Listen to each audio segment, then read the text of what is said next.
Tinututukan ng Department of Public Works and Highways sa mga flood control projects sa mga lugar na laging lubog sa baha.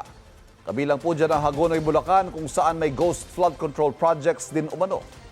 May unang balita si Bea Pinlac. May bubong man na nasisilungan.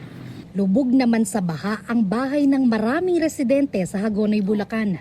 Bugbog sarado kami.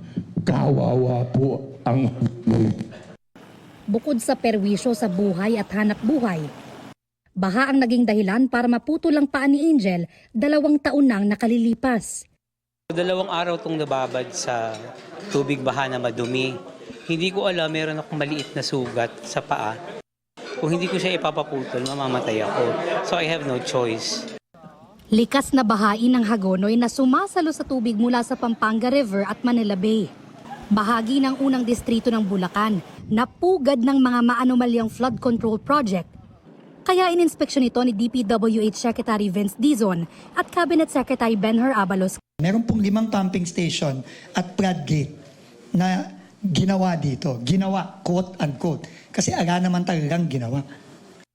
Sabi pa ni Dizon, kakaunti na nga ang mga diking itinayo roon, putol-putol pa. Yung blue, ito katiting-titing lang na ito. Putol-putol. Yan po ang nagawa lang. At yung may mga iba pa dyan, sira-sira na. Sa Paumbong, matagal nang nagiba ng mababagsik na alon ang mga dike sa Barangay Santa Cruz at Barangay Masukol na wala pang 5 taon mula nang maitayo. Mali ang disenyo nito. Yung design na ganito, ito pang river dike. Hindi naman river to, dagat na to eh. Starting next week, aayusin na po itong. Sagot ng kontraktor ang pagpapaayos dahil sakop pa ng warranty. Pero kailangan nang magdagdag ng hexapods o yung materyales para mabasag ang malalakas na alon. We will have to fund that separately, yung hexapods. So, kasi wala naman sa original na kontrata yon. Nilatag din ng DPWH ang pangmatagalang plano nila pangontra sa malawakang pagbaha sa mga mababang lugar ng Bulacan at Pampanga. Isang mega dike para di umagos sa Bulacan ang tubig mula sa Pampanga River. At ang panukalang Manila Bay Coastal Defense Dike Project na dadaan mula Metro Manila, aabot ng Bulacan at Pampanga hanggang sa Bataan. Pero kailan kaya yan mararamdaman ng mga residenteng sabik na sabik ng makaahon sa baha? Hindi naman po natin masosolve ang problema ng buong Hagonoy ng minsanan at overnight at biglaan. Kasama sa plano, yung pagpaprioritize ng mga areas.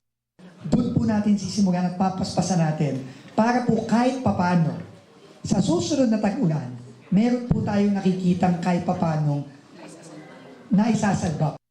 Sabi ni Dizon, hindi ito matatapos sa loob ng Marcos administration. Po program po yan, ilang years, at sisiguraduhin na po natin na meron niyang multi-year appropriation para hindi na po yan matatanggal.